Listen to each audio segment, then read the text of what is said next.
Hi guys, welcome to the Neha Sharma show. Guys, सबसे पहले तो मैं आपको बता दूं कि आज एक नहीं दो एपिसोड्स आएंगे, लेकिन गाइस प्लीज़ वीडियो को लाइक ज़रूर किया कीजिए, क्योंकि आपके लाइक से मेरा चैनल ज़्यादा से ज़्यादा लोगों तक पहुंच पाएगा।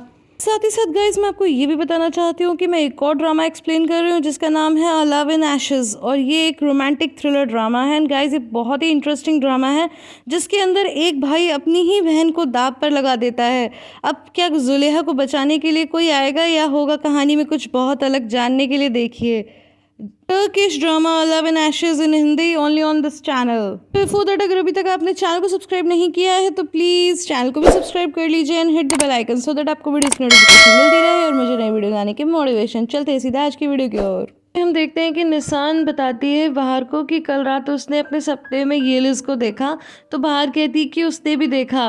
आगे वो अपने सपने के बारे में बताती है कि मॉम, लिज आंटी मुझे झूला झुला रही थी बहुत ही प्यार से, और फिर मैंने उनसे कहा कि आंटी आप भी झूलिए, तो फिर वो भी झूला झूलने लगी। फिर वो सार्प से पूछती है कि पापा क्या आप ये लिज आंटी को जानते हो? तो सार्प कहता है कि हाँ बेटा, वही ना जो टुंच और असली की मॉम है।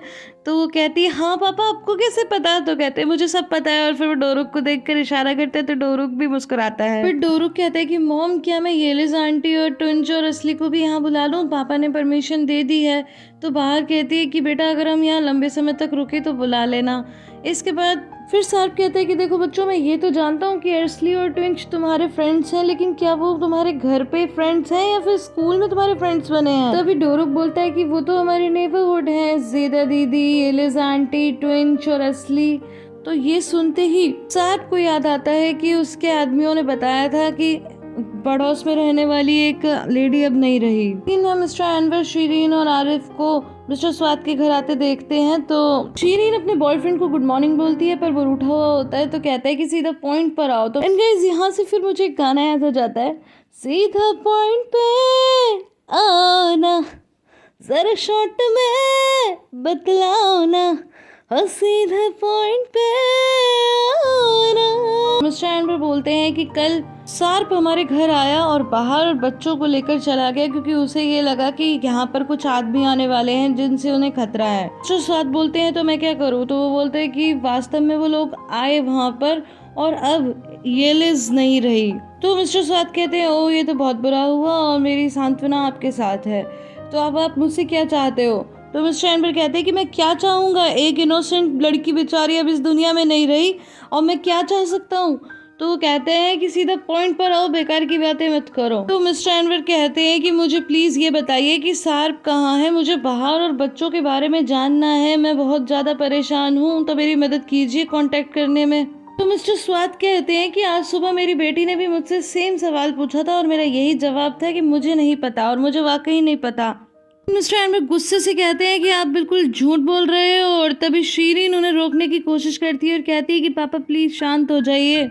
मिस्टर स्वाद कहते हैं कि देखो सार्प मेरा दामाद था और उसे बचाने के लिए जो भी मैं कर सकता था मैंने सब कुछ किया, लेकिन अब बात मेरे हाथ से निकल चुकी है। मिस्टर स्वाद को पकड़ के कहता है कि या तो मुझे बता दो, नहीं तो मैं तुम्हें छोड़ूंगा नहीं। तो मिस्टर स्वाद कहते हैं अपने आदमियों को आवाज देकर कि इसको बाहर का रास्ता दिखाओ। तो मिस्टर एनवर आरिफ को रोकते हैं और कहते हैं कि इनके पास चीज है, और जब आरिफ उस चीज की तरफ देखता है तो फिर वो रुक जाता है और उसके बाद वो वहां से चले जाते हैं।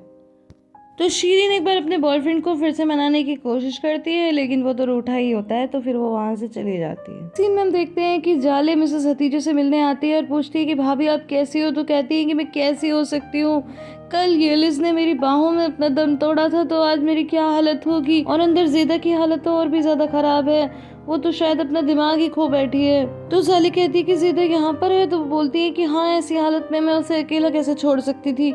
इसके बाद वो जाले के पास जाती है और कहती है कि जाले मुझे पता नहीं मैं क्या कहूँ, लेकिन मेरी सांत्वना तुम्हारे साथ है। तो जेदा कहती है कि धन्यवाद दोस्तों। तो मिसेस हतीजे कहती है कि इसका क्या मतलब है, तुमने दोस्तों क्यों कहा? तो कहती है कि मैं येलिस को भी धन्यवाद कर रही हूँ। तो फिर जाले कहती है कि हाँ भाभी, एक ट्रेडिशन है, इस तरह ही बोला जाता है। जाले कहती है कि भाभी आपके घर में इतनी ठंडक क्यों है, आप बीमार हो सकती हो। तो मिसेस हतीजे कहती है कि जेदा ऐसा चाहती थी कि ऐसा ठंडक बना के रखे।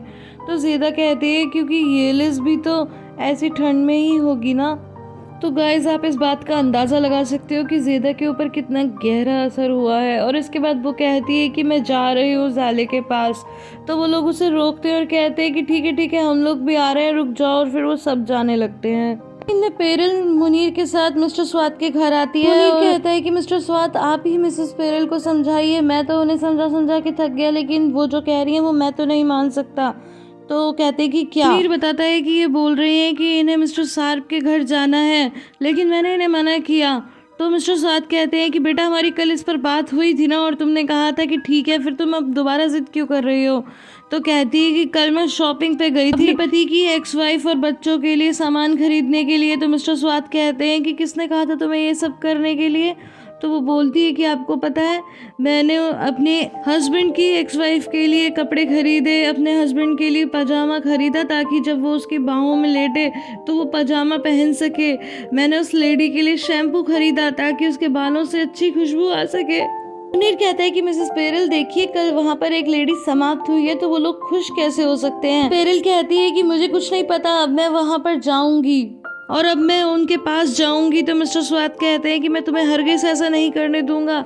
लेकिन वो कहती है कि मैं आपकी परमिशन मांगने नहीं आई, बल्कि मैं तो इसीलिए आई हूँ क्योंकि मुनीर ने कहा कि वो पहले आपके पास आएगा तभी मुझे वहाँ लेकर जाएगा, और अब मैं जा रही हूँ अपने दोनों बच्चों के साथ। एक सीन में हम देखते हैं कि बाहर किचन में काम कर रही होती है और तभी वहाँ सार्प आकर उसकी हेल्प करने लगता है और उसे अपनी बात बताने लगता है। तो बाहर कहती है कि तुम मुझे कुछ मत बताओ, मैं ठीक है मैं समझ गई कि हमने समझा कि हम नहीं रहे, हमने समझा कि तुम नहीं रहे, और तुम बहुत सारी मजबूरियों से गुजरे, तुम्हारी कोई गलती नहीं है, अब ठीक है ये सब बातें मत करो। तुम बस आज रात को जब बच्चे सो जाए मुझे इतना बता देना कि हम कितने खतरे में, और प्लीज कोई झूठ मत बोलना।